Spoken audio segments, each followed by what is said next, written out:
Hi, my name's Rich McCue, and I'm just starting work on a Master of Arts in Educational Technology, and Valerie Irvine is my advisor.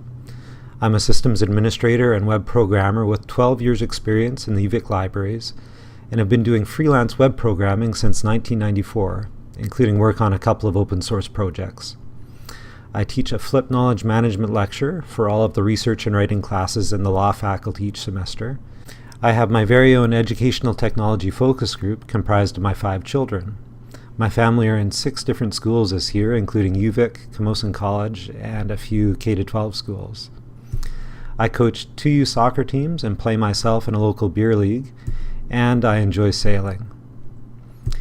In terms of research interests, I'm interested in flipped or blended classroom technology. As I mentioned, I guest lecture for all of the legal research and writing classes at the law faculty, and I flipped that class with a lot of non-quantifiable success. I'm also interested in video reflection and feedback tools. I've seen them work very well in legal interviewing settings, but because of the high cost along with high technical support requirements, it really limits its use in K-12 environments as well as in university faculties where funding can be an issue. So I'm working on an open source tool that uses YouTube for the back end. It's called fusionreview.org, and it lowers the barriers to entry for video reflection and feedback. I'm also interested in gamification. I've seen how well it can work, particularly with a couple of my children. I'm also very interested in research and collaboration tools.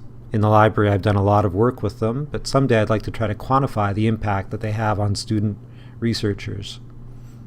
and researchers.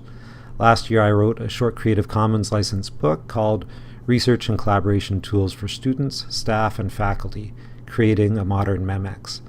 It's free to download. Just do a quick Google search for it. You can find the ebook version of it for your iPad, for your phone, for Android, pretty much for everything. So in conclusion, I'm really looking forward to this class, and I'm hoping to get to know you all better and find out what you're interested in researching.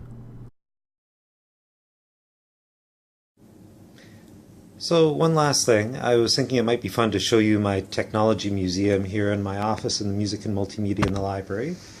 So first on the tour here we have an Apple IIc, which was one of the first computers that I owned back, I think it was purchased about 1983 or 84. My parents bought it for over $2,000. We've got a couple of iPhone boxes. We've got the iPhone 3, or the original iPhone, and the iPhone 3G box.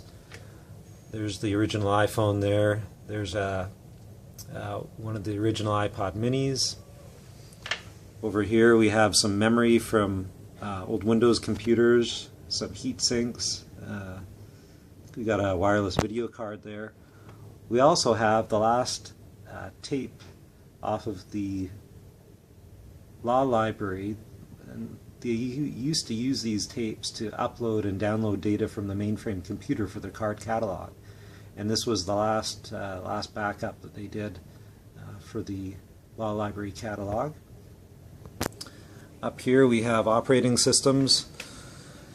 We've got some old some old MS-DOS disks here, including MS-DOS 6.22. Here we have Windows 3.1. Down here we have Windows 95 CD. Got Windows NT, Windows NT Server, Windows XP, and underneath here we got some Windows Vista, Windows 7 CDs. We've got an Ubuntu disk here.